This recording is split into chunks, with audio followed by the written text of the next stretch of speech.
olutalo mawanga gombi. Era tugenda mukumula twatutunulira Field Marshal Munir ngali mu ggwanga erya Iran era nga Minister wayo Dr. Said Arachi amwaniriza ate n'amwebaza olw'amaanyi g'ataddemu ne mukama we Ssaabaminisita Shabazz Sharif okulanga bakomya olutalo luno kubanga bakibaddemu okuva ku ntandikwa babadde mu kibayita shuttle diplomacy beewuuba eno n'eri. Kati Munir agenza okusindikibwa Iran mukama we yennyini Shabazz Sharif yate n'abitenga bwe nga tugende Saudi Arabia kubajjukira Saudi Arabia yankizo mu bino nti Saudi Arabia munywanyi wa America. Saudi Arabia erumbiddwa Iran mu biseera by'olutalo luno ng'ekigirumbya America. Naye Saudi Arabia ate yina endagaano y'ebyokwerinda ne Pakistan. Kyekyo lwaki olutalo bwe lwali lwakatandika omumyuka wa Ssaabaminisita we Iran we Pakistan Ishaq yategeeza gavumenti ye Saudi Arabia nti temuzza muliro kuba bwe muzza omuliro naffe muba mututadde mu lutalo.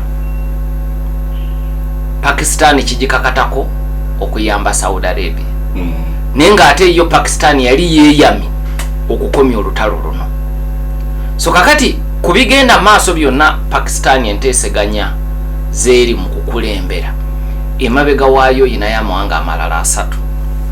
Oyinayo Saudi Arabia, oyinayo Turkey, oyinayo eggwanga lya Misiri. So kakati oli abadde agenda Iran ono ng'agenda Saudi Arabia. Jjukira Saudi Arabia ne Iran tebakolaganira ddala mu byobufuzi byabwe ebyawo ne bwe batonaleeta America mu equation. Saudi Arabia ekulembera abayisiraamu abasuni, Iran nekulembera abashiya. Kati entalo ze balwana buli omwana onyo oludda kwali. Kati nga bwola olutalo olw'Abahuthi kusika omugugenda maaso mu Yemen. Abahuthi abafuga n'ekibuga ekikulu bayitibwa bayeekera. Iran nebawagira kuba bonna bashiya. Kakati ate gavumenti ekkirizibwa ku ddaala ly'ensi yonna eri mu kyalo mu bukiikaddyo bwa Yemen. In fact wabaddeyo na gavumenti zibiri oluvannyuma zeeyawula ate nga kuliko aba UAE United Arab Emirates n'aba Saudi Arabia. Naye mabega wali bonna nga babadde mu coalition yemu ewagirwa America okuba Abahuthi abawagirwa Iran. So kakati mu kikolwa kino Pakistan eyongera okukakasa Iran nti yadde nina enkolagana ne Saudi Arabia naye ensonga y'olutalo lwammwe ngitunuulira na bwenkanya. Kiwakyola nti ku lunaku olwasooka ng'olutalo lwakabalukawo Iran ya Pakistan ate eyina endagaano y'ebyokwerinda ne Saudi Arabia ate mu kitundu ekyo ye yasooka okuvumirira obulumbaganyi bwa Isirayiri ne America. Naye olutalo luno lwabwebusa naye ng'ate era yo Pakistan yennyini eyina n'enkolagana y'amaanyi ne America. So kakati kaweefu bono gwe baliko nti Shabazz Munir agenze Tehran mu Iran, Shabazz n'agende Saudi Arabia. Era mu Saudi Arabia sinkanye omulangira alinze ngoma Muhammad bin Salman yadde mu biwandiiko yalinze naye ekyamazima ye mufuzi wa Saudi Arabia obuyinza bwonna kitaawe Salman yabumukwasa. So kati oba osisinkanye omukulembeze tewali kubuusabuusa wa Saudi Arabia kulinga kumuloopera lutabaalo nti wano wetutuuse mukaweefube wetuliko okulaba nti America ne Iran bakomawo batuule ku meeza ensonga eno eve mu ddiiro. Oyogedde ku War Powers Act. Etenda mu nkola oluvannyuma lw'olutalo okubalukawo ne luweza ennaku 6. Olutalo oba ensonga z'olutalo n'otugamba nti zidda mu Congress. Kiki ekiyinza okuddako singa Congress okusalawo kwayo tekukkaanya na ndowooza ya Donald Trump? Kakati nga bwe njogedde ku mateeka gonna agayise mu Congress, President wa America ayina obuyinza okugasazaamu ng'akozesa kye bayita veto. Naye embeera waakoledde veto nkulu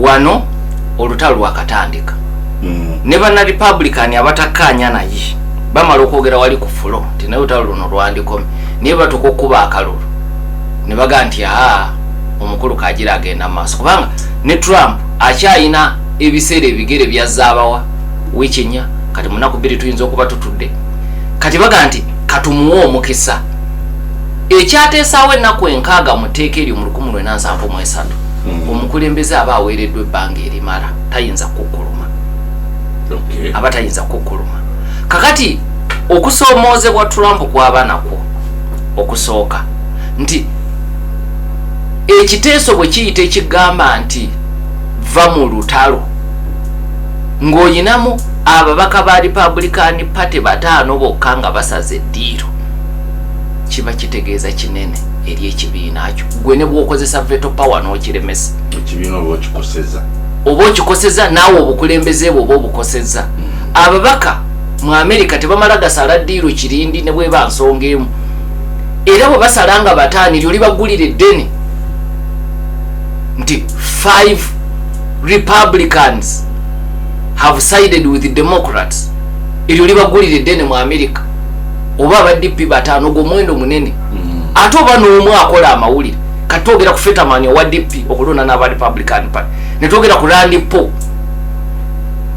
owa Republican Party okwogera n'aba DP mawanga mali ekyo tekyandikoze n'amawulire mu America kikola amawulire kati kwa mwaka fani nga abaka 5 so ne bwagamba nti nkozeseza veto powers zange okugaana Congress kyeyagala Congress ne bweremwa okufuna 2/3 majority abamaze okufuna obuzibu si ku ekyo kyokka kyekirala ekiba kiddako nti Congress kyaba agiremesezza kyakumujja mu lutalo naye oba omaze okutondawo abalabe ab'olubeerera mu bbanga lye erisigadde ng'omukulembeze nti okulemesa veto kibayita overriding veto weetaaga 2/3 naye okulemesa okuteekesa mu nkola poliisi za gavumenti ya Trump teweetaaga 2/3 weetaaga simple majority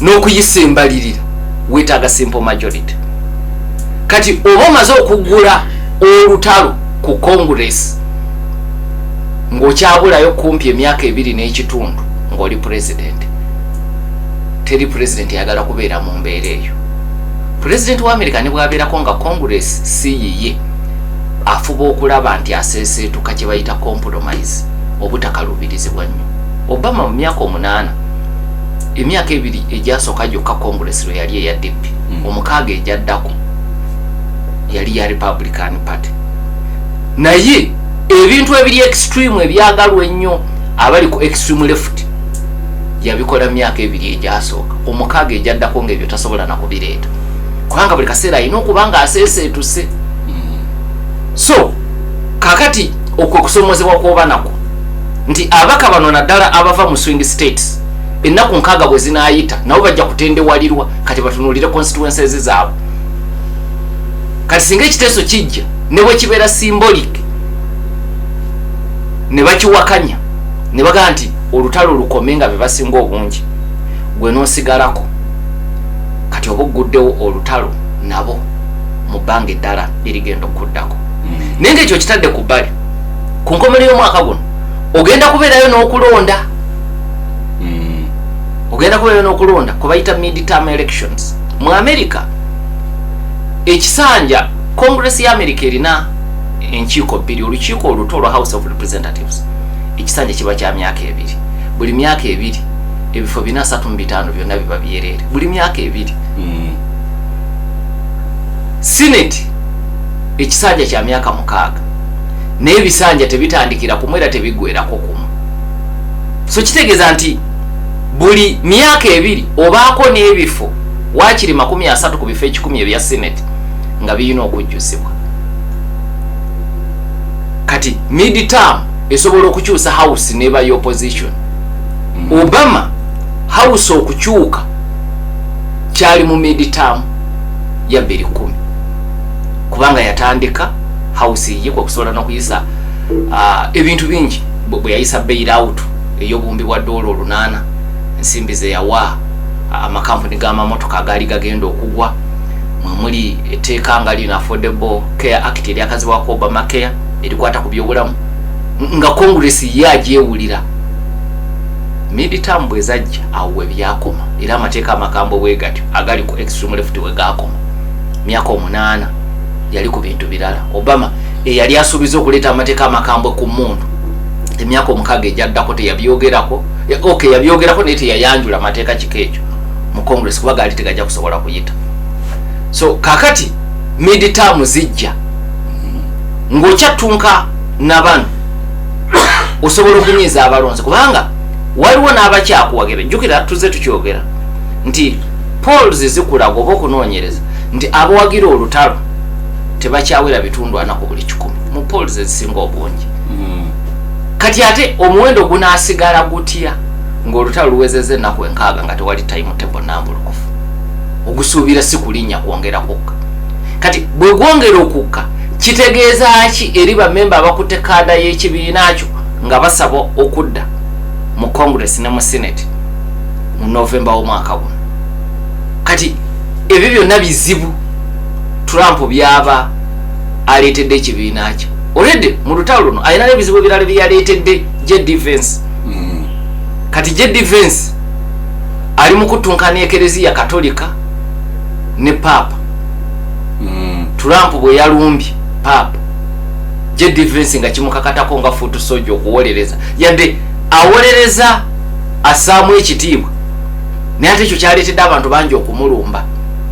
Kati Vance ku bizibu ebirala byabaddeko ebyolutalo n'ekyo bw'ali baanoonya kaadi ng'anoonya akalulu mu Bakatuliki ayina okubannyonnyola mu America ate nga bawera si be bangi but it's a sizable population gye weetaaga mu kalulu. Ayina okubannyonnyola kiki kye yali ategeeza mu kuwagira Donald John Trump ng'awandiika ebigambo ebivoola omulangira w'Ekereziya Katolika. Kati ebyo byonna bizibu Trump byaleetedde abalala. So kwe kusoomozebwa okujja okubaawo singa ennaku 6 ziggwako etteeka liri ne likubwako enfuufu erya War Powers Act 1973. Okay. Trump mu kiro ekikeeseza olwaleero alangiridde nti wagenda kubeera